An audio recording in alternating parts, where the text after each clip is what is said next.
ವಚನ ಸತ್ಯ ವಚನ, ಭೂಮಿಗೆ ಬಂದ ವಚನ.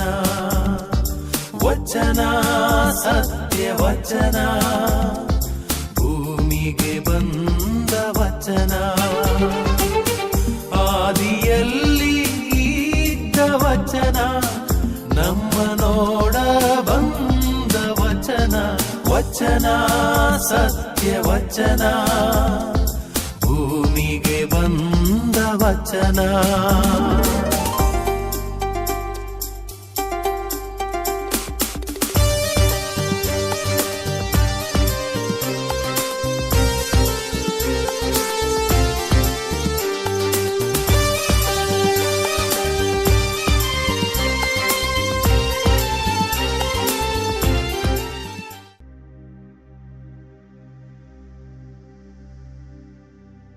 ಪಿತನ ಸುತನ ಮತ್ತು ಪವಿತ್ರಾತ್ಮನ ನಾಮದಲ್ಲಿ ಆಮೆನ್. ಪ್ರಿಯ ಸಹೋದರ ಸಹೋದರಿಯರೇ, ಇವತ್ತಿನ ದೇವರ ವಾಕ್ಯ ಮನನ ಮಾಡುವಂಥ ಈ ಕಾರ್ಯಕ್ರಮಕ್ಕೆ, ವಚನಾಮೃತ ಕಾರ್ಯಕ್ರಮಕ್ಕೆ ನಿಮಗೆಲ್ಲರಿಗೂ ಪ್ರೀತಿಯ ಸ್ವಾಗತ. ಜೀವನದಲ್ಲಿ ಅನುಭವಗಳು ಬಹಳ ಮುಖ್ಯ. ಈ ಅನುಭವಗಳಲ್ಲಿ ನಮ್ಮ ಒಡನಾಟದಲ್ಲಿದ್ದವರು ಯಾರು, ಎಂಥವರು ಎಂಬುದನ್ನು ತಿಳಿದುಕೊಂಡು ಅವರೊಡನೆ ಸರಿಯಾದ ರೀತಿಯಲ್ಲಿ ವ್ಯವಹರಿಸುವುದು ಜೀವನದಲ್ಲಿ ಬಹಳ ಮುಖ್ಯ. ಇಲ್ಲಾಂದರೆ ನಾವು ಖಂಡಿತವಾಗಿಯೂ ಜೀವನದಲ್ಲಿ ಕಷ್ಟ ಕಾಲವನ್ನು ಅನುಭವಿಸುವಂಥ ಸಂದರ್ಭ ಬರಬಹುದು. ಇವತ್ತಿನ ದೇವರ ವಾಕ್ಯ ನಾವು ಧ್ಯಾನಿಸೋಣ. ಯಾವ ವ್ಯಕ್ತಿಗಳೊಂದಿಗೆ ಯಾವ ರೀತಿಯಲ್ಲಿ ಒಡನಾಟದಿಂದ ಇರಬೇಕು, ಅದೇ ರೀತಿಯಲ್ಲಿ ಎರಡು ವರ್ಗದ ಜನರಿದ್ದಾರೆ. ಈ ಎರಡು ವರ್ಗದ ನಡುವೆ ಇರುವ ವ್ಯತ್ಯಾಸಗಳನ್ನು ತಿಳಿದುಕೊಂಡು ಯಾವ ರೀತಿಯಲ್ಲಿ ನಾವು ನಡೆಯಬೇಕೆಂಬುದನ್ನು ನಾವು ದೇವರ ವಾಕ್ಯದ ಮೂಲಕ ತಿಳಿದುಕೊಳ್ಳೋಣ. ಇವತ್ತಿನ ದೇವರ ವಾಕ್ಯ ಸಿರಾಕನ ಗ್ರಂಥದಿಂದ ಆರಿಸಲಾಗಿದೆ. ಅಧ್ಯಾಯ 13 ವಾಕ್ಯ 17ರಿಂದ ಇವತ್ತು ನಾವು ಧ್ಯಾನಿಸೋಣ. ತೋಳಕ್ಕೂ ಕುರಿಮರಿಗೂ ಒಡನಾಟವೇನು? ಅಂತೆಯೇ ಅಧರ್ಮಿಗೂ ಭಕ್ತನಿಗೂ ಸಂಬಂಧವೇನು? ಕಿರುಬಕ್ಕೂ ನಾಯಿಗೂ ಒಡನಾಟವೇನು? ಬಡವನಿಗೂ ಬಲ್ಲಿದವನಿಗೂ ಸಮಾಧಾನವೇನು? ಕಾಡು ಕತ್ತೆ ಕಾಡಿನಲ್ಲಿ ಸಿಂಹಕ್ಕೆ ಕೊಳ್ಳೆಯಾಗುವಂತೆ ಬಡವರು ಬಲಿಯಾಗುವರು ಬಲ್ಲಿದರಿಗೆ. ಗರ್ವಿಯು ಹಗೆ ಮಾಡುವನು ನಮ್ರತೆಯನ್ನು, ಐಶ್ವರ್ಯವಂತರು ಹೀನೈಸುವರು ಬಡವರನ್ನು. ಐಶ್ವರ್ಯವಂತವನು ಬಿದ್ದರೆ ಮಿತ್ರರು ಅವನನ್ನು ಎತ್ತಿ ಹಿಡಿಯುವರು, ಬಡವನು ಬಿದ್ದರೆ ಗೆಳೆಯರು ಆತನನ್ನು ಆಚೆಗೆ ತಳ್ಳಿಬಿಡುವರು. ಸಹೋದರ ಸಹೋದರರು, ಈ ಮೊದಲು ಈ ವಾಕ್ಯಗಳನ್ನು ಧ್ಯಾನಿಸೋಣ. ಮತ್ತು ಮುಂದಿನ ವಾಕ್ಯವನ್ನು ಧ್ಯಾನಿಸೋಣ. ತೋಳಕ್ಕೂ ಕುರಿಮರಿಗೂ ಇರುವ ಒಡನಾಟವೇನು? ಅಂತೆಯೇ ಅಧರ್ಮಿಗೂ ಭಕ್ತನಿಗೂ ಇರುವ ಸಂಬಂಧವೇನು? ತೋಳವೆಂದರೇನು? ನಮಗೆಲ್ಲರಿಗೂ ಗೊತ್ತು. ತೋಳ ಮತ್ತು ಕುರಿಮರಿಗೆ ಎರಡಕ್ಕೂ ಹೋಲಿಸಿದರೆ ತೋಳ ಕ್ರೂರವಾದ ಪ್ರಾಣಿ, ಕುರಿಮರಿ ಸಾಧುವಾದ ಪ್ರಾಣಿ. ತೋಳ ಒಂದು ವೇಳೆ ಕುರಿಮರಿಯನ್ನು ಕಂಡರೆ ತನ್ನ ಕ್ರೂರತೆಯನ್ನು ಆ ಕುರಿಮರಿಯ ಮೇಲೆ ತೋಳ ಮೆರೆಯುತ್ತಾನೆ. ಅಂದರೆ ಆತನ ಸ್ವಭಾವವೇ ಕ್ರೂರತನ. ಆ ತೋಳ ಯಾವತ್ತೂ ಯಾರನ್ನು ಭಕ್ಷಿಸುವುದು, ಯಾರನ್ನು ಕೊಲ್ಲುವುದು, ಯಾರನ್ನು ನಾಶ ಮಾಡುವುದು, ಇದರ ಬಗ್ಗೆ ಅದು ಯೋಚಿಸುತ್ತೆ. ಅಂದರೆ ತೋಳದ ಸ್ವಭಾವ ಅದೇ. ಆಂತರಿಕವಾಗಿ ಇಂತಹ ಕ್ರೂರತೆ ತೋಳದಲ್ಲಿ ಇರುವಾಗ ಆ ತೋಳನಲ್ಲಿ ಸೌಮ್ಯತೆಯ ಸ್ವಭಾವ ಹೇಗೆ ಬರುವುದು? ಸಾಧು ಸ್ವಭಾವ ಹೇಗೆ ಬರುವುದು? ಆ ತೋಳ ಕುರಿಮರಿಯನ್ನು ಕಂಡು ತೆಪ್ಪಗೆ ಹೇಗೆ ಇರುವುದು? ಸಾಧ್ಯವಿಲ್ಲ. ಯಾಕೆಂದರೆ ಆ ಸ್ವಭಾವ ತೋಳವನ್ನು ಆಚೆಗೆ ನೂಕುತ್ತದೆ. ಸಹೋದರ ಸಹೋದರಿಯರೇ, ಅದೇ ರೀತಿ ಮನುಷ್ಯ ಜೀವನ ಯಾವತ್ತೂ ಈ ಜೀವನದಲ್ಲಿ ಅಧರ್ಮಿ ಎಂದು ಅಂದುಕೊಳ್ಳುತ್ತಾನೆ. ಅಂದರೆ ಆತನಿಗೆ ಧರ್ಮವಿಲ್ಲ, ಆತನಿಗೆ ದೇವರಲ್ಲಿ ನಂಬಿಕೆ ಇಲ್ಲ, ಆತನಿಗೆ ತನ್ನಲ್ಲಿ ತಾನೇ ನಂಬಿಕೆ, ಆತನು ಸ್ವಾರ್ಥಿ. ಅಧರ್ಮಿ ಎಂದರೆ ಅವನಿಗೆ ನ್ಯಾಯವಿಲ್ಲ, ಅನ್ಯಾಯ ಮಾಡಿದರೂ ಸಹಿ. ಅವನು ಜೀವನದಲ್ಲಿ ಅಥವಾ ಸಮಾಜದಲ್ಲಿ ಏನು ಮಾಡಿದರೂ ಆತನಿಗೆ ಅದು ತಪ್ಪಂತ ಕಾಣುವುದಿಲ್ಲ. ಬರೀ ತನ್ನ ಅಧಿಕಾರವನ್ನು ಮೆರೆಯುವುದೊಂದೇ ಅಧರ್ಮಿಯ ಒಂದು ಸ್ವಭಾವ. ಹೀಗಿರುವಾಗ ಒಬ್ಬ ಅಧರ್ಮಿ, ಒಬ್ಬ ಭಕ್ತ, ಆ ಭಕ್ತನಿಗೆ ಹೋಲಿಸಿದರೆ ಆ ಅಧರ್ಮಿ ಮತ್ತು ಭಕ್ತ ಒಂದೇ ರೀತಿ ಆಗಲಿಕ್ಕೆ ಹೇಗೆ ಸಾಧ್ಯ? ಅದೇ ಇವತ್ತು ದೇವರ ವಾಕ್ಯ ನಮಗೆ ಹೇಳುತ್ತೆ. ನಾವು ಪ್ರತಿಯೊಬ್ಬರು ಮನುಷ್ಯರು ಈ ಜೀವನದಲ್ಲಿ ಯಾವುದು ತೋಳ ಯಾವುದು ಕುರಿ ಎಂಬ ಆ ವ್ಯತ್ಯಾಸವನ್ನು ತಿಳಿಯುವಂತಹ ವ್ಯಕ್ತಿಗಳಾಗಿರಬೇಕು. ತೋಳದ ಸ್ವಭಾವ ತಿಳಿದ ಮೇಲೆ ಆ ತೋಳನಲ್ಲಿನ ತೋಳದಂತೆ ವರ್ತಿಸಬೇಕು ವಿನಃ ಕುರಿಯಂತೆ ತೋಳನೆ ವರ್ತಿಸಲಿಕ್ಕೆ ಸಾಧ್ಯವಿಲ್ಲ. ಅಂತೆಯೇ ಕುರಿ ಸ್ವಾದು ಸ್ವಭಾವದ ಪ್ರಾಣಿ. ಅದು ಯಾರಿಗೆ ಹಾನಿ ಮಾಡುವುದಿಲ್ಲ, ಯಾರಿಗೆ ಅನ್ಯಾಯ ಮಾಡುವುದಿಲ್ಲ, ಅದು ಇತರರನ್ನು ಭಕ್ಷಿಸುವುದಿಲ್ಲ, ಅದು ಇತರರನ್ನು ಕೊಲ್ಲುವುದಿಲ್ಲ. ಅಂಥ ಒಂದು ಸಾಧುವಾದ ಪ್ರಾಣಿ. ಆ ಸಾಧುವಾದ ಪ್ರಾಣಿಯೊಡನೆ ನಾವು ವ್ಯವಹರಿಸುವಾಗ ಕ್ರೂರವಾದ ಒಂದು ಪ್ರಾಣಿಯೊಡನೆ ವ್ಯವಹರಿಸಲಿಕ್ಕೆ ಸಾಧ್ಯವಿಲ್ಲ. ಆದ್ದರಿಂದ ಆ ವ್ಯತ್ಯಾಸವನ್ನು ನಾವು ತಿಳಿದುಕೊಳ್ಬೇಕು. ಅದೇ ರೀತಿ ಮನುಷ್ಯರಲ್ಲಿ ಅಧರ್ಮಿ ಮತ್ತು ಭಕ್ತ ಏನು ಮಾಡ್ತಾನೆ? ಆತನಲ್ಲಿ ಸಾಧು ಸ್ವಭಾವ. ಆತನು ದೇವರಿಗೆ ಭಯಪಡುತ್ತಾನೆ, ದೇವರ ಇಚ್ಛೆಯಂತೆ ನಡೆಯುತ್ತಾನೆ, ದೇವರ ಆದೇಶಗಳನ್ನು ಪಾಲಿಸುತ್ತಾನೆ, ದೇವರು ತೋರಿಸಿದ್ದ ದಾರಿಯಲ್ಲಿ ನಡೆಯುತ್ತಾನೆ. ಆತನು ಯಾರಿಗೆ ಅನ್ಯಾಯ ಮಾಡಲ್ಲ, ಆತನು ಯಾರ ಮೇಲೂ ಒಂದು ರೀತಿಯ ಹಗೆತನ ಸಾಧಿಸುವುದಿಲ್ಲ. ಆತನಲ್ಲಿ ಕ್ಷಮೆ ಇದೆ, ಆತನಲ್ಲಿ ಪ್ರೀತಿ ಇದೆ, ಆತನಲ್ಲಿ ಸ್ವಾರ್ಥವಿಲ್ಲ. ಆತನ ಅನಿಸಿಕೆ ಇತರರು ಬದುಕಬೇಕು, ತಾನು ಇರುವುದೇ ಇತರರಿಗಾಗಿ. ಇಂಥ ಒಂದು ಮನೋಭಾವವುಳ್ಳವ ಭಕ್ತ. ಯಾಕೆಂದರೆ ಅವನಲ್ಲಿ ಕಾಣುವುದು ದೇವರ ಪ್ರಭಾವ, ದೇವರ ಪ್ರೀತಿಗೆ ಆತನು ಸನಿಹವಾಗಿದ್ದಾನೆ. ಹಾಗಿರುವಾಗ ಇಂತಹ ಭಕ್ತ ಇಂತಹ ಈ ಅಧರ್ಮಿಗೆ ಹೋಲಿಸುವುದು ಸರಿಯಲ್ಲ. ಆದ್ದರಿಂದ ಸಹೋದರ ಸಹೋದರರೇ, ನಾವು ಜೀವನದಲ್ಲಿ ನೆನಪಿಡೋಣ. ಮೊದಲನೇದಾಗಿ ನಾವು ಸ್ವತಃ ಅಧರ್ಮಿಗಳ ಆಗುವುದು ಬೇಡ. ಮನುಷ್ಯರು ನಾವು ಅನೇಕ ಬಾರಿ ಅಧರ್ಮಿಗಳಾಗಿ ಬಿಡುತ್ತೇವೆ. ಈ ಲೋಕದ ಜೀವನದಲ್ಲಿ ನಾವು ನಮ್ಮ ಬಗ್ಗೆ ಚಿಂತಿಸುತ್ತೇವೆ, ನಮ್ಮ ಅವಶ್ಯಕತೆಗಳ ಬಗ್ಗೆ ಚಿಂತಿಸುತ್ತೇವೆ, ನಮ್ಮ ಸುಖ ಸಂತೋಷಗಳ ಬಗ್ಗೆ ನಾವು ಚಿಂತಿಸ್ತೇವೆ. ಎಲ್ಲವೂ ನನಗೆ ಬೇಕು, ನಾನು ದೊಡ್ಡವನಾಗಬೇಕು, ನಾನು ಸಿರಿವಂತನಾಗಬೇಕು, ನಾನು ಆಸ್ತಿವಂತನಾಗಬೇಕು, ನಾನು ಹಣವಂತನಾಗಬೇಕು. ಇಂಥ ಒಂದು ರೀತಿಯ ಆಶೆಗಳು ಆತನಲ್ಲಿ ತುಂಬಿಕೊಳ್ಳುತ್ತವೆ. ಹೀಗಿರುವಾಗ ಆತನು ಅವುಗಳನ್ನು ಪಡೆಯಲು ಯಾವುದೇ ರೀತಿಯ ಮಾರ್ಗ ಅನುಸರಿಸ್ತಾನೆ. ಯಾರಿಗೂ ಅನ್ಯಾಯ ಮಾಡಲಾರ ಸಿದ್ಧನಿದ್ದಾನೆ, ಯಾವುದೇ ಕಪಟ ಮೋಸ ಮಾಡಲಿಕ್ಕೂ ಆತನು ಸಿದ್ಧನಿದ್ದಾನೆ, ಯಾರ ಮೇಲೆ ಹಗೆತನ ಸಾಧಿಸಲಿಕ್ಕೂ ಆತನು ಸಿದ್ಧನಿದ್ದಾನೆ. ಇಂಥ ರೀತಿಯಲ್ಲಿ ಆತನು ಇತರರೊಂದಿಗೆ ವ್ಯವಹರಿಸ್ತಾನೆ. ಅದರ ಫಲ ಈ ಮನುಷ್ಯ ಒಬ್ಬ ಕ್ರೂರಿ ಆಗುತ್ತಾನೆ, ಇತರರ ಮನುಷ್ಯನಿಗೆ ಸಂಕಷ್ಟಗಳನ್ನು ತಂದೊಡ್ಡುತ್ತಾನೆ, ಇತರರ ಜೀವನಕ್ಕೆ ಆತನು ಮುಳ್ಳಾಗುತ್ತಾನೆ. ಇಂಥ ಒಂದು ಪರಿಸ್ಥಿತಿ ಆತನ ಜೀವನದಲ್ಲಿ ಬರುತ್ತೆ. ಸಹೋದರ ಸಹೋದರರೇ, ನಾವು ನಮ್ಮ ಜೀವನದಲ್ಲಿ ಅಧರ್ಮಿ ಆಗಬಾರದು. ನಾವು ಪ್ರತಿಯೊಬ್ಬರು ಈ ಜೀವನದಲ್ಲಿ ದೇವರ ಭಕ್ತರಾಗಿರಬೇಕು. ನಮ್ಮ ಜೀವನ ಯಾಕೆ ದೇವರು ಕೊಟ್ಟಿದ್ದಾರೆ? ಈ ಜೀವನದಲ್ಲಿ ನಮ್ಮ ಆಶೆಗಾಗಿ, ಸುಖ ಸಂತೋಷಕ್ಕಾಗಿ ಆತ ನಮ್ಮ ಈ ಗರ್ವದಿಂದ ಮೆರೆಯಲು ಅಲ್ಲ. ನಾವೆಲ್ಲರೂ ಈ ಲೋಕದಲ್ಲಿ ಸೃಷ್ಟಿಸಲ್ಪಟ್ಟಿದ್ದೇವೆ ದೇವರ ಮಹಿಮೆಗಾಗಿ. ದೇವರು ಕೊಟ್ಟಂಥ ಆ ಪ್ರೀತಿಯನ್ನು ನಮ್ಮ ಕುಟುಂಬದಲ್ಲಿ ಜೀವಿಸಿ ಆ ಪ್ರೀತಿಗೆ ಸಾಕ್ಷಿಯಾಗಿ ನಾವು ಆ ದೇವರ ಪ್ರೀತಿ ಎಂಥದೆಂಬುದು ನಮ್ಮ ಜೀವನದಲ್ಲಿ ಇತರರಿಗೆ ತೋರಿಸಿಕೊಟ್ಟು ಆ ಪ್ರೀತಿಯಲ್ಲಿ ಇತರರಿಗೂ ನಾವು ದೇವರೊಡನೆ ಹತ್ತಿರ ತಂದು ಆ ದೇವರ ಸನ್ನಿಧಿಗೆ ಬರುವಂತೆ ಮಾಡುವುದು ನಮ್ಮ ಕರ್ತವ್ಯ. ಆದ್ದರಿಂದ ನಾವು ಅಧರ್ಮಿಗಳಾಗುವುದು ಬೇಡ. ಜೀವನದಲ್ಲಿ ಎಚ್ಚರಿಕೆಯಿಂದ ಇರೋಣ.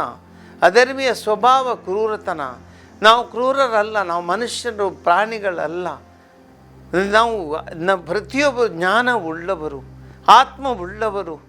ಈ ಜೀವನದಲ್ಲಿ ನಮಗೆ ನೈತಿಕತೆ ಎಂಬುದು ದೇವರು ಕಲಿಸಿದ್ದಾರೆ. ಚಿಕ್ಕಂದಿನಿಂದ ಇಂದಿನವರೆಗೂ ಯಾವುದೇ ಧರ್ಮವಾಗಿರಲಿ, ನಾವು ಪ್ರತಿಯೊಂದು ಧರ್ಮದಲ್ಲಿ ನೈತಿಕತೆಯನ್ನು ನಮಗೆ ಕಲಿಸಲಾಗಿದೆ. ಆ ನೈತಿಕತೆಯನ್ನು ನಾವು ಪಾಲಿಸಬೇಕು. ರಾಜಧರ್ಮವನ್ನು ಪಾಲಿಸಬೇಕು. ಇಂಥ ಒಂದು ಸ್ಥಿತಿಯಲ್ಲಿ ನಾವು ಬೆಳೆಯುವಾಗ ಯಾವುದೇ ರೀತಿಯಲ್ಲಿ ನಾವು ಅಧರ್ಮಿಗಳಾಗಿರಬಾರದು. ಇದು ಮೊದಲನೇದಾಗಿ ನೆನಪಿಡೋಣ. ಎರಡನೆಯದು ಕುರಿಮರಿ. ಆ ಕುರಿಮರಿ ಎಷ್ಟು ಸಾಧು, ಅದರಲ್ಲಿ ಕಪಟತನ ಇಲ್ಲ, ಅದು ಯಾರನ್ನು ನಂಬುತ್ತೆ, ಅದರಲ್ಲಿ ಸ್ವಾರ್ಥವಿಲ್ಲ. ಸಹೋದರ ಸಹೋದರಿ, ನಮ್ಮ ಜೀವನ ಅಂಥದ್ದಾಗಿರಬೇಕು. ನಾವು ಜೀವನದಲ್ಲಿ ಪರೋಪಕಾರಿಗಳಾಗಿರಬೇಕು. ನಾವು ಜೀವನದ ಇತರರಿಗೆ ಉಪಯುಕ್ತರಾಗಿರಬೇಕು. ನಾವೆಲ್ಲರೂ ಈ ಜೀವನದಲ್ಲಿ ಬದುಕಿರುವಾಗ ಈ ಲೋಕದಲ್ಲಿ ಯಾರಿಗೂ ಉಪಯೋಗದ ಆಗುವಂತೆ ನಾವು ಜೀವಿಸ್ತಿದ್ದರೆ ಏನು ಪ್ರಯೋಜನ ನಮ್ಮ ಜೀವನ? ಯೇಸು ಕ್ರಿಸ್ತರ ಜೀವನವನ್ನು ನೆನಪಿಸೋಣ. ಅವರು ಇಡೀ ಲೋಕಕ್ಕಾಗಿ ಬಂದರು. ತಂದೆಯಾದ ದೇವರು ತನ್ನ ಏಕಮಾತ್ರ ಪುತ್ರನನ್ನೇ ಲೋಕಕ್ಕೆ ಧಾರೆ ಎರೆದರು. ಯೋಹಾನನ ಸುವಾರ್ತೆ ಅಧ್ಯಾಯ 3 ವಾಕ್ಯ 16. ದೇವರು ತಮ್ಮ ಏಕಮಾತ್ರ ಪುತ್ರನನ್ನು ಲೋಕದ ಪ್ರೀತಿಗಾಗಿ ಧಾರೆ ಎರೆದರು. ಅಂದರೆ ದೇವರು ಆತನೇ ತನ್ನ ಮಗನನ್ನು ಲೋಕಕ್ಕಾಗಿ ಬಲಿ ಕೊಟ್ಟರು. ಇಂಥ ಒಂದು ಪ್ರೀತಿ, ಇದು ಕೊಡುವಂತಹ ಪ್ರೀತಿ. ಯೇಸು ಕ್ರಿಸ್ತರು ಯಾವತ್ತೂ ಅಹಂಕಾರ ಪಡಲಿಲ್ಲ, ಗರ್ವವನ್ನು ಮೆರೆಯಲಿಲ್ಲ. ಅವರು ಬಡವರೊಡನೆ, ಬಲ್ಲಿದರೊಡನೆ, ರೋಗಿಗಳೊಡನೆ, ಈ ಸಮಾಜದಲ್ಲಿ ತಿರಸ್ಕರಿಸಲ್ಪಟ್ಟವರೊಡನೆ ಅವರ ಒಡನಾಟದಲ್ಲಿದ್ದರು. ಅದೆಷ್ಟೋ ಜನರನ್ನು, ದೇವರಿಂದ ದೂರವಾದ ಜನರನ್ನು ದೇವರೆಡೆಗೆ ಕರೆತಂತರು. ಇಂಥ ಒಂದು ರೀತಿಯಲ್ಲಿ ಅವರು ಆ ದೇವರ ಶಕ್ತಿಯನ್ನು ಮೆರೆದರು. ದೇವರ ಪ್ರೀತಿ ಎಂಬುದನ್ನು ಲೋಕಕ್ಕೆ ತೋರಿಸಿಕೊಟ್ಟರು. ಸಹೋದರ ಸಹೋದರರು, ಇದೇ ನಮ್ಮ ಜೀವನ. ನಾವು ಒಂದು ಕುರಿಯಂತೆ ಅಂದರೆ ನಮ್ಮ ಜೀವನದಲ್ಲಿ ನಾವು ಸ್ವಚ್ಛ ಹೃದಯಗಳಾಗಿರಬೇಕು. ಈ ಹೃದಯದಲ್ಲಿ ಕೆಟ್ಟತನ ಇರಬಾರದು, ದ್ವೇಷ ಇರಬಾರದು, ಹಗೆತನ ಇರಬಾರದು, ಸ್ವಾರ್ಥ ಇರಬಾರದು, ಮೋಸ ಕಪಟತನ ಇರಬಾರದು. ಬರೀ ಪ್ರೀತಿ ಇರಬೇಕು. ಇತರರೊಡನೆ ನಾವು ವ್ಯವಹರಿಸುವಾಗ ಆ ವ್ಯವಹಾರದಲ್ಲಿ ನಾವು ದೇವರ ಮಕ್ಕಳು, ದೇವರ ಭಕ್ತರೆಂಬುದನ್ನು ನಾವು ತೋರ್ಪಡಿಸಬೇಕು. ಇಂಥ ಒಂದು ರೀತಿಯಲ್ಲಿ ಜೀವಿಸಿದರೆ ಮಾತ್ರ ಜೀವನ ಸಾರ್ಥಕ. ಆದ್ದರಿಂದ ಇದನ್ನು ತಿಳಿದುಕೊಳ್ಳೋಣ. ಮುಂದೆ ದೇವರ ವಾಕ್ಯ ನಮಗೆ ಹೇಳ್ತದೆ, ಬಡವನಿಗೂ ಬಲ್ಲಿದನಿಗೂ ಸಮಾಧಾನವೇನು? ಇದು ನಮ್ಮ ಜೀವನದ ಅಂತರ ಇದೆ. ಶ್ರೀಮಂತ ಬಡ ಎಂಬುದು ಅಂತರ ನಮ್ಮ ಜೀವನದಲ್ಲಿ ಕಾಳ್ತೇವೆ ನಾವು. ಒಬ್ಬ ಶ್ರೀಮಂತ, ತನ್ನಲ್ಲಿ ತುಂಬ ದುಡ್ಡಿದೆ, ಆತನು ಗರ್ವಕ್ಕೆ ಒಳಪಡುತ್ತಾನೆ.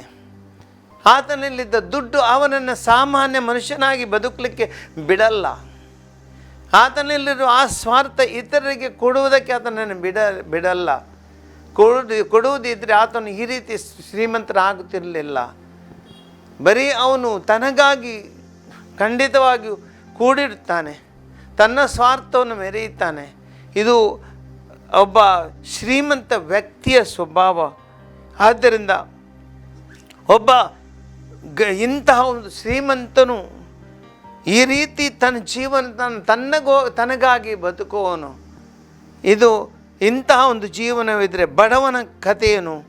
ಬಡವನು ದಿನನಿತ್ಯ ದೇವರ ಮೇಲೆ ಹೊಂದಿಕೊಂಡು ಜೀವಿಸುವವನು. ಆತನಿಗೆ ಇಂದು ಹೊಟ್ಟೆಗೆ ಇದೆ ಊಟ, ನಾಳೆ ಊಟಕ್ಕೆ ಇದೆಯಾ ಅಂತ ಗೊತ್ತಿಲ್ಲ. ಆ ದೇವರನ್ನೇ ನಂಬಬೇಕು. ಹಲವಾರು ಜನರಿದ್ದವರಿಗೆ ಸ್ವಂತ ಮನೆಯಿಲ್ಲ, ಸ್ವಂತ ಒಂದು ಒಳ್ಳೆಯ ಕೆಲಸವಿಲ್ಲ, ತನ್ನವರೆಂಬುದು ಕೆಲವರಿಗೆ ಇಲ್ಲ. ಅದೆಷ್ಟೋ ಜನರು ನಿರಾಶ್ರಿತರಾಗಿ ಬದುಕುತ್ತಿದ್ದಾರೆ. ತಮ್ಮ ಎಲ್ಲಿದ್ದವನನ್ನು ಕಳ್ಕೊಂಡವರು ಅದೆಷ್ಟೋ ಜನ ಇದ್ದಾರೆ. ಇವರು ಬಡವರು. ಅಂತಹ ಬಡವರು, ಅವರಲ್ಲಿ ಸ್ವಂತವಾಗಿ ಏನಿಲ್ಲ, ಆದರೆ ಅವರಿಗೆ ಆಧಾರ ಎಂಬುದು ದೇವರು ಮಾತ್ರ. ಆ ದೇವರ ಶಕ್ತಿ ಮಾತ್ರ ಅವರ ಬಲ, ಬೇರೆ ಏನೂ ಇಲ್ಲ. ಹಾಗಿರುವಾಗ ಒಬ್ಬ ಬಡವ ಮತ್ತು ಶ್ರೀಮಂತ ಒಂದೇ ರೀತಿ ಬದುಕಲು ಸಾಧ್ಯವಿಲ್ಲ. ಆದ್ದರಿಂದ ಸಹೋದರ ಸಹೋದರರ, ದೇವರ ವಾಕ್ಯ ನಮಗೆ ಸ್ಪಷ್ಟವಾಗಿ ಹೇಳುತ್ತೆ, ನಾವು ಬಡವನು ಬಲ್ಲಿದನು ಯಾವಾಗ ಇಬ್ಬರು ಒಂದಾಗಿ ಜೀವಿಸ್ತಾರೋ ಅದೇ ನಿಜವಾದ ಸ್ವರ್ಗೀಯ ಜೀವನ. ಒಬ್ಬ ಶ್ರೀಮಂತನು ಏನು ಮಾಡಬೇಕು? ತನ್ನಲ್ಲಿದ್ದ ಆ ಶ್ರೀಮಂತಿಕೆಯನ್ನು ಬಡವನೊಡನೆ ಹಂಚಿಕೊಳ್ಬೇಕು. ಬಡವನಲ್ಲಿದ್ದ ನ್ಯೂನತೆಗಳನ್ನು ಒಬ್ಬ ಶ್ರೀಮಂತನು ಅವುಗಳನ್ನು ತೆಗೆದು ಹಾಕಬೇಕು. ಅಂಥ ರೀತಿಯಲ್ಲಿ ಪ್ರಯತ್ನ ಪಟ್ಟರೆ ಮಾತ್ರ ಅದು ನಿಜವಾದ ದೈವಿಕ ಸ್ವರೂಪ ಆತನಲ್ಲಿ ಕಾಣುತ್ತೆ. ಒಬ್ಬ ಶ್ರೀಮಂತನಲ್ಲಿ ಉದಾರತೆ ಇರಬೇಕು, ಪ್ರೀತಿ ಇರಬೇಕು. ಆವಾಗ ಇತರರನ್ನೇ ಹಂಚಿಕೊಳ್ಳೊಂದು ಸ್ವಭಾವ ಬಂದಾಗ, ತನ್ನಲ್ಲಿದ್ದ ಅದೆಷ್ಟೋ ಕೂಡಿಟ್ಟ ಸಂಪತ್ತನ್ನು ಇದರನ್ನೇ ಹಂಚಿಕೊಂಡಾಗ ಆ ಬಡವನು ಸ್ವಲ್ಪ ಶ್ರೀಮಂತಿಕೆಗೆ ಬರುತ್ತಾನೆ. ಹೀಗಿರುವಾಗ ಎರಡೂ ಒಂದಾಗುತ್ತಾರೆ. ಇಂಥ ರೀತಿಯಲ್ಲಿ ನಾವು ನಡೆದುಕೊಳ್ಳೋದು ಬಹಳ ಮುಖ್ಯ. ದೇವರ ವಾಕ್ಯ ನಮಗೆ ಇದೇ ಹೇಳುತ್ತೆ. ಆದ್ದರಿಂದ ಸಹೋದರ ಸಹೋದರರೇ, ನಮ್ಮ ಜೀವನದಲ್ಲಿ ನಾವು ಎರಡು ಕೊನೆಗಳಂತೆ, ಟೂ ಎಕ್ಸ್ಟ್ರೀಮ್ಸ್ ಅಂತ ಹೇಳ್ತೇವೆ ನಾವು. ಬಡವರು ಬಡವರಾಗುತ್ತಾರೆ, ಶ್ರೀಮಂತರು ಶ್ರೀಮಂತರಾಗ್ತಾರೆ. ಅವರ ನಡುವಿನ ಅಂತರ ಅದು ಬೆಳೆದು ಹೋದರೆ ಅದರಷ್ಟು ಕೆಟ್ಟದು ಬೇರೊಂದಿಲ್ಲ. ಆದರೆ ದೇವರ ವಾಕ್ಯ ನಮಗೆ ಏನು ಹೇಳುತ್ತೆ? ಇವತ್ತು ನಾವೆಲ್ಲರೂ ಪ್ರತಿಯೊಬ್ಬರು ಬಡವರಾಗಲಿ ಶ್ರೀಮಂತರಾಗಲಿ, ನಾವು ಅಥವಾ ಧರ್ಮಿಗಳಾಗಿ ಅಧರ್ಮಿಗಳಾಗಿ, ನಾವು ಪ್ರತಿಯೊಬ್ಬರು ಒಬ್ಬರನ್ನೊಬ್ಬರನ್ನು ತಿಳಿದುಕೊಂಡು ಒಬ್ಬರನ್ನೊಬ್ಬರ ಸಹಾಯ ಮಾಡಿ ಒಬ್ಬರನ್ನೊಬ್ಬರನ್ನು ಸ್ವೀಕರಿಸಿ ನಾವು ದೇವರ ಮಕ್ಕಳಾಗಿ ಲೋಕದಲ್ಲಿ ಬದುಕಬೇಕು. ಹಂಚುವ ಸ್ವಭಾವ ನಮ್ಮಲ್ಲಿ ಇರಬೇಕು. ನಾವು ಇತರರ ಬಗ್ಗೆ ನಮಗೊಂದು ಕನಿಕರ ಇರಬೇಕು. ಇದು ಬಹಳ ಮುಖ್ಯ. ಸಹೋದರ ಸಹೋದರರೇ, ಯೋಹಾನನ ಸುವಾರ್ತೆಯನ್ನು ನಾವು ನೋಡುತ್ತೇವೆ 6ನೇ ಅಧ್ಯಾಯದಲ್ಲಿ. ಅದೆಷ್ಟೋ ಜನರು ಯೇಸುವನ್ನು ಹಿಂಬಾಲಿಸಿದರು. ಆ ಯೇಸುವನ್ನು ಹಿಂಬಾಲಿಸುವಾಗ ಅವರು 1 ಅಲ್ಲ 2 ದಿನ 3 ದಿನ ಯೇಸುವನ್ನು ಹಿಂಬಾಲಿಸಿದರು. ಆ ಜನರು ಹಸಿವೆಯಿಂದ ಬಳಲುತ್ತಿರುವಾಗ ಯೇಸು ಅವರ ಮೇಲೆ ಕನಿಕರಪಟ್ಟರು. ಅವರ ಹೊಟ್ಟೆಗೆ ಏನಾದರೂ ಕೊಡುವ ಅಂತ ತನ್ನ ಶಿಷ್ಯರಲ್ಲಿ ಕೇಳಿದರು, ಅವರಿಗೇನಾದರೂ ಆಹಾರವನ್ನು ಕೊಡಿರಿ. ಅವರು ಹೇಳುತ್ತಾರೆ, ನಮ್ಮಲ್ಲಿ ಏನೂ ಇಲ್ಲ ಸ್ವಾಮಿ. ಯಾರೋ ಒಬ್ಬ ಹುಡುಗನಲ್ಲಿ ಕೆಲವು ರೊಟ್ಟಿಗಳಿವೆ, ಅವನು ಸ್ವಲ್ಪ ಮೀನಿದೆ, ಅವುಗಳ 2 ಮೀನುಗಳಿವೆ, ಅಷ್ಟೇ, ಬೇರೇನಿಲ್ಲ. ಪರವಾಗಿಲ್ಲ, ತನ್ನಿರಿ. ಆ ಬಡ ಹುಡುಗ, ಚಿಕ್ಕ ಹುಡುಗ, ಆತನು ತನ್ನಲ್ಲಿದ್ದ ರೊಟ್ಟಿಗಳನ್ನು ಮೀನುಗಳನ್ನು ಕೊಟ್ಟನು. ಆ ಉದಾರತೆಯನ್ನು ಆತನು ಮೆರೆದನು. ಏನಾಯಿತು? ಯೇಸು ಕ್ರಿಸ್ತರು ಅವುಗಳನ್ನು ಆಶೀರ್ವದಿಸಿದರು. 5,000 ಜನ ಊಟ ಮಾಡಿದರು. 5,000 ಜನರ ಹಸಿವು ನೀಗಿತು. ಅದ್ಭುತ. ಸಹೋದರ ಸಹೋದರರೇ, ಇವತ್ತಿನ ಈ ಜಗತ್ತಿನಲ್ಲಿ ಅದ್ಭುತ ಮಾಡಲು ಯೇಸು ಇಲ್ಲಿ ಬರಬೇಕೆಂದಿಲ್ಲ. ಇವತ್ತಿನ ಈ ಜಗತ್ತಿನಲ್ಲಿ ಅದ್ಭುತ ಮಾಡಬೇಕೆಂದರೆ ನಾನು ಮತ್ತು ನೀವು ಮಾಡಬೇಕು.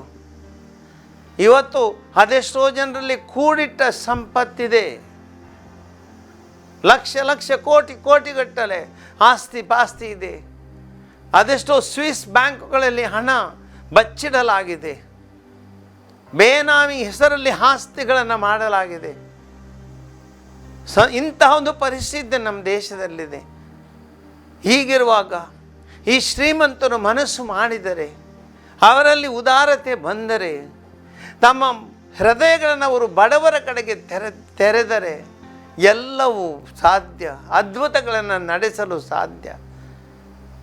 ನಾವು ಇವತ್ತು ಶ್ರೀಮಂತರು ಮನಸ್ಸು ಮಾಡಿದರೆ, ನಮ್ಮಲ್ಲಿರುವುದನ್ನು ಹಂಚಿಕೊಳ್ಳುವಾಗ ಅದೆಷ್ಟೋ ಬಡ ಜನರಿಗೆ ಇವತ್ತು ಊಟ ಇಲ್ಲದವರಿಗೆ ಊಟ ಸಿಗತ್ತೆ, ವಸತಿ ಇಲ್ಲದವರಿಗೆ ವಸತಿ ಸಿಗತ್ತೆ.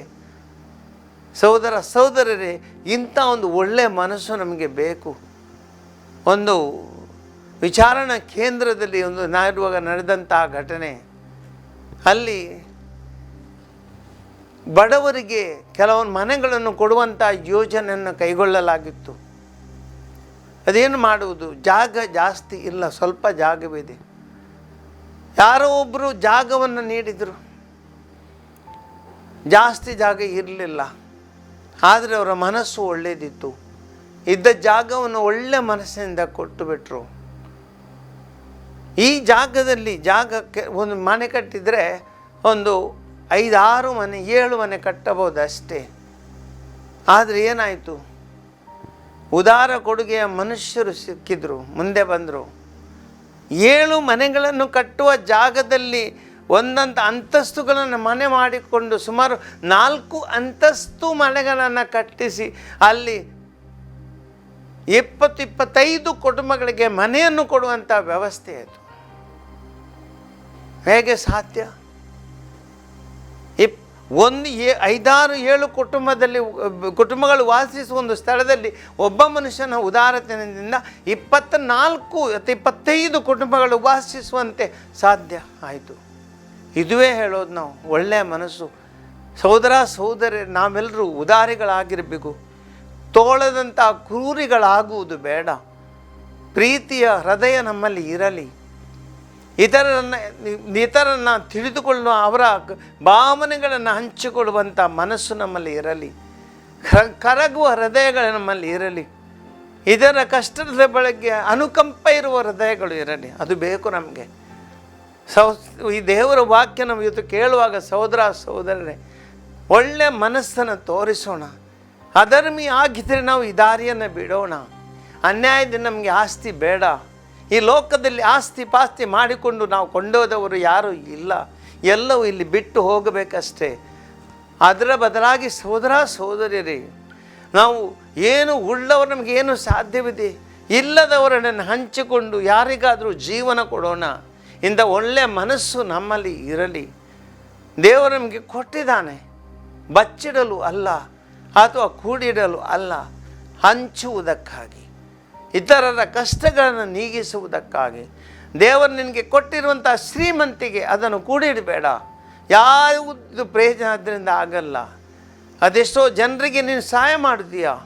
ಆ ಹೃದಯಗಳು ದೇವರನ್ನು ಸ್ತುತಿಸುವಾಗ ನಿನ್ನ ಜೀವನದ ಮೇಲೆ, ನಿನ್ನ ಕುಟುಂಬದ ಮೇಲೆ ದೇವರ ಆಶೀರ್ವಾದಗಳು ಹರಿದು ಬರು. ಆದರೆ ಇಂಥ ಒಳ್ಳೆಯ ಮನಸ್ಸನ್ನು ಮಾಡೋಣ. ದೇವರ ಉದಾರ ಹೃದಯಗಳಾಗಿ ನಾವು ದೇವರ ಮಕ್ಕಳಾಗೋಣ. ಇದಕ್ಕಾಗಿ ದೇವರಲ್ಲಿ ಪ್ರಾರ್ಥಿಸೋಣ. ದಯಾಮಯ ದೇವರೇ, ಈ ಲೋಕದಲ್ಲಿ ನಾವು 2 ವರ್ಗದವರಿದ್ದೇವೆ, ಬಡವರು ಶ್ರೀಮಂತರು. ಯಾವ ರೀತಿ ಅಧರ್ಮಿಗಳು, ಅದೇ ರೀತಿಯಲ್ಲಿ ಭಕ್ತರು. ಒಳ್ಳೆಯ ಜೀವನ ಹಾದಿಯನ್ನು ಆರಿಸಲು ನಮಗೆ ನಿಮ್ಮ ಶಕ್ತಿಯನ್ನು ನೀಡಿರಿ. ದಯಾಮಯ ದೇವರೇ, ನಮ್ಮಲ್ಲಿರುವಂಥ ಸಂಪತ್ತೆಲ್ಲ ನಿಮ್ಮ ಕಾಣಿಕೆ. ಯಾವುದನ್ನು ನಮ್ಮ ಜೀವನದಲ್ಲಿ ನಾವು ಈ ಹುಟ್ಟಿ ಬರುವಾಗ ತಂದಿಲ್ಲ ಅಥವಾ ಸಾಯುವಾಗ ಕೊಂಡೋಗಲ್ಲ. ಆದರೆ ಈ ಲೋಕದಲ್ಲಿ ನಮ್ಮದೇನು ಬಿದ್ದು ಇದೆ, ಇದು ನೀವೇ ಕೊಟ್ಟಂತಹ ಆ ಒಂದು ಕಾಣಿಕೆ. ಇದನ್ನು ಹಂಚಿಕೊಂಡು ನಾವು ಇತರರಿಗೆ ತೋಳಗಳಾಗುವುದರ ಬದಲು ಕುರಿಗಳಂತೆ ಒಬ್ಬರಿನ್ನೊಬ್ಬರಿಗೆ ಸಹಾಯ ಮಾಡುವಂಥ ಒಳ್ಳೆಯ ಹೃದಯಗಳನ್ನು ನಮಗೆ ಕೊಡಿರಿ ಸ್ವಾಮಿ. ಅನೈತಿಕತೆಯಿಂದ ದೂರವಿದ್ದು ನೈತಿಕತೆಯನ್ನು ಮೆರೆದು ನಮ್ಮ ಜೀವನದಲ್ಲಿ ಅದೆಷ್ಟೋ ಕಷ್ಟದಲ್ಲಿ ಇದ್ದವರಿಗೆ, ನೊಂದು ಬೆಂದವರಿಗೆ ಸಹಾಯ ಮಾಡುವಂಥ ಒಳ್ಳೆಯ ಹೃದಯವನ್ನು ನಮಗೆ ಕೊಡಿರಿ ಸ್ವಾಮಿ. ನಾವು ನಿಮ್ಮಲ್ಲಿ ಪ್ರಾರ್ಥಿಸ್ತೇವೆ. ಆಮೆನ್.